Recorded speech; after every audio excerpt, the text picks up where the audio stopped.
నమస్తే, welcome to our channel. నేను పద్మిని. ప్రస్తుతంతో పాటు సోషల్ యాక్టివిస్ట్ కృష్ణకుమారి గారు ఉన్నారు. మాట్లాడతాం. మేడం నమస్తే. మేడం నమస్తే. ఎలా ఉన్నారు మేడం? బాగున్నాను మేడం. కొన్ని ఏంటి, ఏ క్రైమ్ అయినా జరిగినప్పుడు దానికి ఒక ఇంత ప్రాచుర్యం వచ్చినప్పుడు జనాలు ఊగిపోవటం అనేది మనం చూస్తూనే ఉంటాం సర్వసాధారణంగా. అప్పటికప్పుడే శిక్ష విధించాలి అన్న థాట్ ప్రాసెస్ సర్వసాధారణంగా ఉంటుంది. అంటే బ్రాడ్ గా ఆలోచించే వాళ్ళు డెఫినెట్ గా ఆ తప్పు నిజంగా వాడే చేశాడా అనేది కోర్టు లేకపోతే పోలీసులు వాటికి ఒక విధానం ఉంది. దాని తర్వాత మాత్రమే శిక్షను వెయ్యాలి అనేది మన పద్ధతి. దాన్ని అనుసరించాలి ఎట్టి పరిస్థితుల్లో. కానీ ఒక కామన్ మ్యాన్ గా ఆలోచిస్తే డెఫినెట్ గా అప్పుడున్నటువంటి ఆవేశంలో వాడికి శిక్ష వేసేయాలి, వాడిని ఎలా అయితే చంపారో అలాగే చంపాలి అని అనుకుంటూ ఉంటారు. అప్పటి వరకు అంటారు, మర్చిపోతారు. మరి ఇంకో కేసు వస్తుంది, మళ్ళీ సేమ్, మళ్ళీ ఇంకోటి వస్తుంది, ఇంతే ఇలాగే నడుస్తుంటుంది. కానీ కొంతమంది అడుగుతూ ఉంటారు, అసలు అప్పుడు జరిగినటువంటి కేసు ఏమైంది అని అడుగుతూ ఉంటారు. మొత్తానికి అట్లాంటి కేసెస్ కూడా వస్తూ ఉంటాయి మనం న్యూస్ కనుక ఫాలో చేస్తే. 2018లో చాలా సంచలనంగా మారినటువంటి రంగారెడ్డి జిల్లాకి చెందినటువంటి మేడిపల్లి కృష్ణ అనే ఆయన గవర్నమెంట్ ఉద్యోగస్తులు. ఆయనని సొంత బిడ్డలే, 2 ఆడపిల్లలు, 1 మగపిల్లవాడు, వాళ్ళు ముగ్గురు కలిపి ఆయనని హతమార్చినటువంటి సంఘటన. అది జస్ట్ పిఎఫ్ డబ్బులు మాకు ఇవ్వట్లేదు అన్న నెపంతో ఆయనని హతమార్చారు. ఆ ముగ్గురికి యావజ్జీవం అనేది పడింది. ఎలా చూస్తారు మేడం దీన్ని? ఇప్పుడు ఇలాంటి కుటుంబ తగాదాల్లో అసలు ఎందుకు వస్తాయి అనేది మనం ఇప్పుడు అతన్ని చంపేయడం అనేది చివరి అంకం. కానీ దీనికి బ్యాక్గ్రౌండ్ ఒక 5 అమ్మాయిలు, 1 అబ్బాయి. సరే, అసలు ఈ పిల్లల్ని మరి పెంచి, కనడం ఏం కష్టంలే కానీ పెంచి పెద్ద చేసి వాళ్ళు జీవితంలో స్థిరపడేటట్లుగా చేసి ఆయన సంపాదించుకున్న దానిలో ఎంతో కొంత తలా ఎంత ఇచ్చి ఇక మిగతాది ఆయన సెక్యూరిటీ కోసం ఆయన అట్టి పెట్టుకుని ఉండొచ్చు. ఎగ్జాక్ట్లీ. అయితే ఒక్కో ఇంట్లో ఒక్కో రకంగా జరుగుతూ ఉండొచ్చు. ఒక ఇంట్లో ఏం జరుగుతుందంటే కొంతమంది పిల్లలు బాగా చూడడం, కొంతమందిని చూడకపోవడము, ఇలా ఏవో చిన్న చిన్న డిస్టర్బెన్సెస్ కూడా ఉంటాయి. పర్సెప్షన్స్ నిజంగా తల్లిదండ్రులు అలా చూస్తారా అసలు? అంటే ఏమవుతుందంటే కొంతమంది పిల్లలు అనకూడదు కానీ కొంచెం దారి తప్పుతారు. వాళ్ళతోటి ఎంత ప్రేమగా ఉందామన్నా సెట్ కాదు. వాళ్ళు చేసే పనులు వాళ్ళ మనసులకి బాధ పెట్టే విధంగా ఉంటాయి. కొంతమంది ఏమో చాలా అమాయకంగా ఉంటారు. కొంతమంది చాలా తెలివిగా ఉండి వాళ్ళు ఏం చేస్తారంటే తల్లిదండ్రులను కొంచెం ఇన్ఫ్లుయెన్స్ చేసి ఈ అమాయకుడైన వాడి మీద ఏదో చెప్పడం, ఎవరి మ్యానిపులేషన్స్ వాళ్ళు చేస్తారు. చేసినప్పుడు తల్లిదండ్రులు కొంచెం వీక్ మైండ్తో ఉన్నారనుకోండి, విన్నారనుకోండి, సరే ఒకళ్ళని సరిగా చూడలేదు, ఒకళ్ళని సరిగా చూశారు అన్నప్పుడు ఇలాంటి సమస్యలు వస్తుంటాయి. కానీ అంత అమాయకుడు ఇంకేం చేస్తాడు, వాడైతే కాస్త నోరు మూసుకుని కూర్చుంటాడు. అయితే కొన్నిసార్లు ఏమవుతుందంటే ఈ ఎక్కువ మంది పిల్లలు ఉన్నప్పుడు కొంతమంది ఒక జట్టు అయిపోయే పరిస్థితి ఉంటుంది. అలాంటిది కూడా ఆ జట్టు అయ్యి వీళ్ళంతా కలిసి కూడబలుకుని ఏదో చేస్తారు. ఇప్పుడు ఈయనకి 6 మంది పిల్లలు, 6 మంది పిల్లల్లో 3 పిల్లలు ఈ క్రైమ్ లో ఇన్వాల్వ్ అయ్యారు. సరే, అసలు వీళ్ళు ఈ క్రైమ్ లో ఇన్వాల్వ్ అవ్వడానికి కారణము బాగా చూసారా బాగా చూడలేదా అనే దానికంటే కూడా తెలంగాణ ప్రాంతంలో కొంచెము ఒక భార్య ఉండగా ఇంకొకరితో ఉండడం ఇక్కడ కొంచెం ఇప్పుడు బాగా తగ్గిపోయింది. కానీ ఒకప్పుడు అది యాక్సెప్ట్ చేసేవారా? ఇంక మొదటి భార్యకి ఇష్టం ఉన్నా ఇష్టం లేకపోయినా యాక్సెప్ట్ చేసేది. అంటే అప్పట్లో రాజుల కాలంలో ఎలా అయితే ఉండేదో ఒకంత యాక్సెప్టెన్సీ ఉండేది, ఎంతో కొంత యాక్సెప్టెన్సీ ఉండేది. అయితే అలా ఉన్నప్పుడు ఆ చేరదీసిన ఆమెకు కూడా పిల్లలు ఉన్నారనుకోండి, ఆ పిల్లలకి ఆస్తి ఇచ్చారనో లేకపోతే ఇట్లాంటివి ఉండేవి ఇంట్లో ఉంటాయి. కాకపోతే వీళ్ళు ఇంకా బరి తెగించేసి సరే నాన్న కదా చేసుకున్నాడు పోనీలే అని అనుకోకుండా నాన్న మీద కక్ష కట్టడము, లేకపోతే ఇంకో వివాహం చేసుకున్న ఆమెని మీద కక్ష కట్టడము, ఇలా చేస్తూ ఉంటారు. అలాగే ఈ ఏదైనా వచ్చేది డబ్బు దగ్గరే. ఇప్పుడు ఇతను కూడా ఖచ్చితంగా ఇంకొక మహిళతోటి ఆయనకి ఏదో సంబంధ బాంధవ్యాలు ఉండాలి. అందుకే పిఎఫ్ డబ్బులు ఇచ్చేయమని, అంటే ఆయన ఉండగానే ఇచ్చేస్తే వీళ్ళకి వస్తాయి. అయితే ఇప్పుడు ఇట్లాంటి సందర్భాల్లో ఏమవుతుందంటే వాళ్ళు తండ్రి ఆకాంక్షని యాక్సెప్ట్ చేయలేరు. మేము వారసులవి, మేం కదా అనుకుంటారు. ఏది ఏమైనా కొంచెం అంటే కొంచెం ఆలోచించగలిగిన తత్వం ఉన్నప్పుడు, ఆయన సరిగా లేకపోయినా ఆయన్ని హతమార్చే హక్కు మాకు లేదు. ఇప్పుడు ఆ పిఎఫ్ డబ్బులు ఇవ్వలేదండి, ఇప్పుడు ఆయన బతికుండగానే తీసేసుకోవాలి, ఉమ్. చనిపోయిన తర్వాత ఇంకెవరికైనా ఇచ్చే అందరికీ సమానంగా వస్తాయి. ఇప్పుడు కొంతమందే తీసుకుందాం అనుకున్నప్పుడు ఇట్లాంటి సమస్యలు వస్తాయి. ఇది మొత్తానికి మనం డీప్గా వెళ్ళి చూస్తే స్వార్థం తప్పితే ఏమీ లేదు, డబ్బు మీద వ్యామోహం తప్పితే ఏమీ లేదు. అదే డబ్బు సంపాదించుకోగలిగిన శక్తి ఉందనుకోండి, వాడు ఏం ఆలోచిస్తాడు, ఇలాంటి కార్యక్రమాల్లో దిగి టైం వేస్ట్ చేసుకోవడం కరెక్టా అని ఆలోచిస్తాడు. నా తెలివితేటలు నా టైము డబ్బు సంపాదించే దాని మీద పెడదాము అని అనుకుంటారు. అలా కాకుండా ఇప్పుడు ఒక అబ్బాయికి బోన్ క్యాన్సర్ వచ్చి కాలు తీసేశారని చెప్పారు. అయితే అతను ఏమనుకుని ఉండొచ్చు, నాకు ఇంకా ఆధారం లేదు, ఆ డబ్బులు ఇవ్వో నాకు ఇవ్వచ్చు కదా. ఇప్పుడు తండ్రి సంపాదించిన ఆస్తి పూర్తిగా అతని స్వార్జితం గనక అయితే గనక తండ్రి విచక్షణ మీద ఆధారపడి ఉంటది.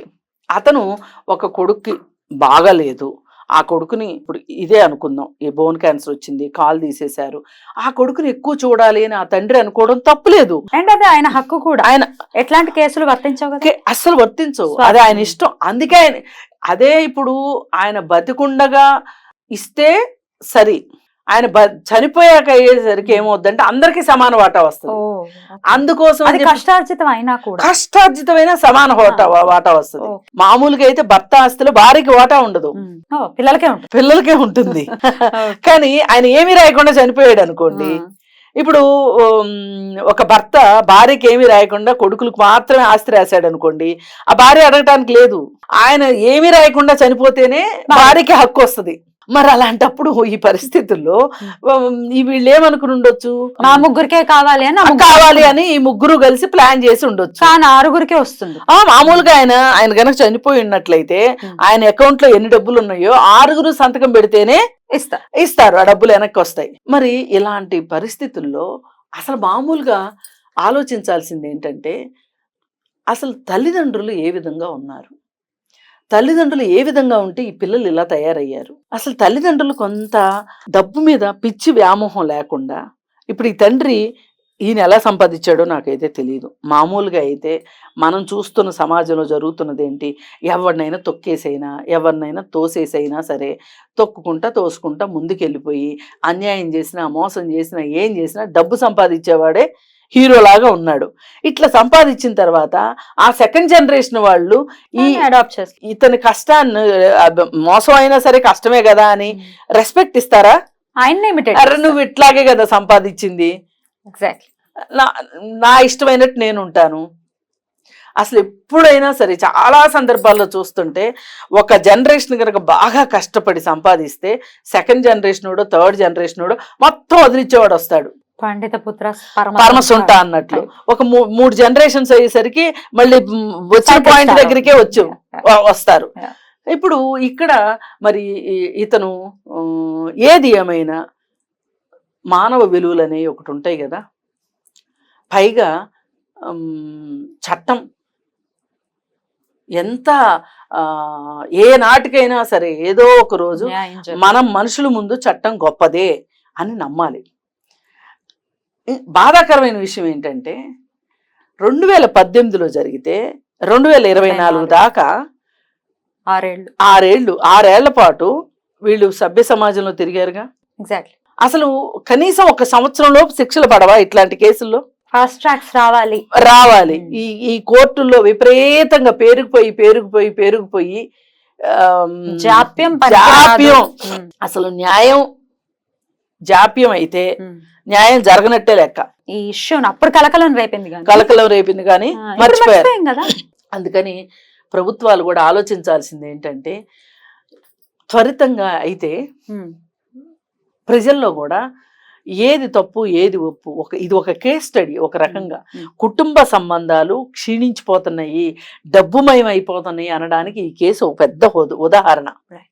సో ఎంత తప్పు చేసినా ఇప్పుడు చూడండి యావజ్జీవం పడింది, ఇక వాళ్ళు బయటకు వచ్చే పరిస్థితి ఉండదు కదండి. 13 ఏళ్ళు లోపల నుంచి బయటికి రావాలి అంటే పైగా వీళ్ళు ఇంకేమేం చేసి ఉండొచ్చు అంటే ఈ సాక్ష్యాధారాలు రూపుమాపటం మాపేశారు. ఇలాంటివి జరిగితే ఏమవుద్దంటే ఇంకొంచెం శిక్ష పెరుగుతుంది. ఇప్పుడు వీళ్ళు చంపేసి పోలీస్ స్టేషన్కి వెళ్ళి ఒప్పేసుకున్నారనుకోండి వీళ్ళకి కేవలం యావజ్జీవ శిక్ష పడుతుంది. కానీ వీళ్ళు ఇంకెవరో దీన్ని చేశారని చెప్పటం కావచ్చు, సాక్ష్యాలు రూపుమాపటం కావచ్చు, ఇట్లాంటివి చేస్తే సాక్షులు ఎవరన్నా ఉంటే వాళ్ళు బెదిరించడం కావచ్చు, ఇట్లాంటివి ఏమైనా చేశారనుకోండి ఇంకొంచెం శిక్ష పెరిగే అవకాశం ఉంది. ఏది ఏమైనా దీని నుంచి, ఈ సంఘటన నుంచి నేర్చుకోవాల్సిన నీతి ఏంటంటే, మనకంటే చట్టం పవర్ఫుల్. చట్టం చేతికి ఎప్పుడో ఒకసారి దొరుకుతాము, తప్పించుకోవడం అన్నిసార్లు కుదరదు. అలాగే మనం నేరం చేసి జైలుకి వెళ్ళిన తర్వాత మన పిల్లలు సమాజంలో ఎలాంటి పరిస్థితిని ఎదుర్కొంటారు. సపోజ్ ఇప్పుడు ఈ ముగ్గురు ఉన్నారు, జైలుకి వెళ్తున్న వాళ్ళు ముగ్గురు ఉన్నారు, వీళ్ళ పిల్లలకి పెళ్ళిళ్ళు, సమాజంలో ఒక స్టిగ్మా ఉంటది. మళ్ళీ పైగా ఏంటి అంటే వీళ్ళు ఏమన్నా బాధ్యతలు సగంలో ఉంటే ఏంటి ఆ మిగతా బాధ్యతలు ఎవరు చూస్తారు? ఇప్పుడు మీరు మీ నాన్నని చంపి తీసుకుందాం అనుకున్న పిఎఫ్ డబ్బులు ఏవైతే ఉన్నాయో ఆ డబ్బులు మీరు ఏం చేస్తారు? మళ్ళీ వాళ్ళకేగా ఇస్తారు. రేపొద్దున వాళ్ళు ఇదే పని చేయరని గ్యారంటీ ఏంటి? అందుకని తాతకు పెట్టిన బొచ్చి తలాపనే ఉంది అన్నట్లు మనం చేసే పనులే మన పిల్లలకి ఒక గుణపాఠాలుగా ఆదర్శం అవుతాయి, గుణపాఠాలు అవుతాయి. అందుకని దయచేసి డబ్బు మాయలో పడి సొంత తండ్రిని చంపారు అంటే వాళ్ళని, ఇప్పుడు వీళ్ళు జైలుకి వెళ్తారు కదా, అసలు అక్కడ ఆల్రెడీ నేరాలు చేసి వచ్చిన వాళ్ళే ఉంటారు, వాళ్ళంతా హ్యూమిలియేట్ చేస్తారు తెలుసా మీకు? అక్కడ ఇంకో నరకం ఉంటుంది. అక్కడ అయితే పనిష్మెంట్ అక్కడే, జైల్లోనే అసలు పనిష్మెంట్. అక్కడ న్యాయ నిర్ణేతలు ఉంటారు మళ్ళీ. అబ్బో అక్కడ పెద్ద ప్రజా కోర్టు జరుగుతుంటది అక్కడ. అంటే సీనియర్లు ఉంటారు కదా, సీనియర్లు జూనియర్ల మీద చాలా చేస్తారు. అబ్బో అసలు కూర్చోవడం అక్కడికి వెళ్ళాక టార్చరు. ఒకసారి అయితే కొట్టారు కూడా ఒక అమ్మాయిని, చిన్న పిల్లని ప్రేమించిన అతని కోసం అని చెప్పి ఈ పిల్లని ఆ అబ్బాయిను ఈమె ఇద్దరు కలిసి కొట్టారని చెప్పి కేసు. జైల్లో ఉన్న వాళ్ళకి అన్ని తెలుస్తానే ఉంటాయి, ఏం చేసి వచ్చారు అనేది వాళ్ళకి తెలిసిపోద్ది, ఇమీడియట్ గా రెడీగా ఉంటారు అక్కడ. అందుకని ఏంటంటే మనం నేర్చుకోవాల్సింది ఏంటంటే, డబ్బులు శాశ్వతం కాదు.